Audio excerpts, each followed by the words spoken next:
وسلم نے فرمایا کعب بن اشرف کی ذمہ داری کون لے گا؟ اس نے اللہ اور اس کے رسول صلی اللہ علیہ وسلم کو اذیت دی ہے۔ محمد بن مسلمہ رضی اللہ تعالیٰ عنہ نے کہا اللہ کے رسول کیا آپ چاہتے ہیں کہ میں اسے قتل کر دوں؟ آپ نے فرمایا ہاں۔ انہوں نے عرض کی مجھے اجازت دیجیے کہ میں یہ کام کرتے ہوئے کوئی بات کہہ لوں۔ آپ نے فرمایا کہہ لینا۔ چنانچہ وہ اس کے پاس آئے، بات کی اور باہمی تعلقات کا تذکرہ کیا اور کہا یہ آدمی صدقہ لینا چاہتا ہے اور ہمیں تکلیف میں ڈال دیا ہے۔ جب اس نے یہ سنا تو کہنے لگا اللہ کی قسم تم اور بھی اکتاؤ گے۔ انہوں نے کہا اب تو ہم اس کے پیروکار بن چکے ہیں اور ابھی اسے چھوڑنا نہیں چاہتے یہاں تک کہ دیکھ لیں کہ اس کے معاملے کا انجام کیا ہوتا ہے۔ کہا میں چاہتا ہوں کہ تم مجھے کچھ ادھار دو۔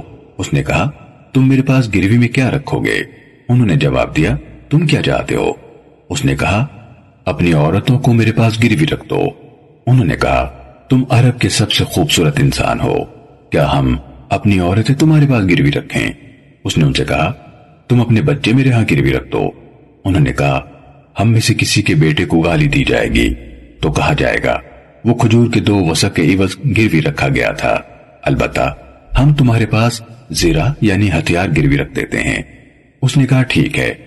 انہوں نے اس سے وعدہ کیا کہ وہ حارث، ابو عابس بن جبر اور عباد بن بشر رضی اللہ عنہم کو لے کر اس کے پاس آئیں گے۔ کہا وہ آئے اور رات کے وقت اسے آواز دی تو وہ اتر کر ان کے پاس آیا۔ سفیان نے کہا عمر کے علاوہ دوسرے راوی نے کہا اس کی بیوی اسے کہنے لگی میں ایسی آواز سن رہی ہوں جیسے وہ خون کے طلبگار کی آواز ہو۔ اس نے کہا یہ تو محمد بن مسلمہ رضی اللہ تعالیٰ عنہ اور اس کا 2 شریک بھائی اور ابو نائلہ رضی اللہ تعالیٰ عنہ ہیں، اور کریم انسان کو رات کے وقت بھی کسی زخم کے مداوے کی خاطر بلایا جائے تو وہ آتا ہے۔ محمد بن مسلمہ رضی اللہ تعالیٰ عنہ نے اپنے ساتھیوں سے کہا میں جب وہ آئے گا اپنا ہاتھ اس کے سر کی طرف بڑھاؤں گا، جب میں اسے خوب اچھی طرح جکڑ لوں تو وہ تمہارے بس میں ہوگا، تم اپنا کام کر گزرنا۔ کہا جب وہ نیچے اترا تو اس طرح اترا کہ اس نے پیٹی یعنی چادر بائیں کندھے پر ڈال کر اس کا سر دائیں بغل کے نیچے سے نکال کر سینے پر دونوں سروں سے باندھی ہوئی تھی۔ انہوں نے کہا ہمیں آپ سے عطر کی خوشبو آ رہی ہے۔ اس نے کہا ہاں میرے نکاح میں فلاں عورت ہے، وہ عرب کی سب عورتوں سے زیادہ معطر رہنے والی ہے۔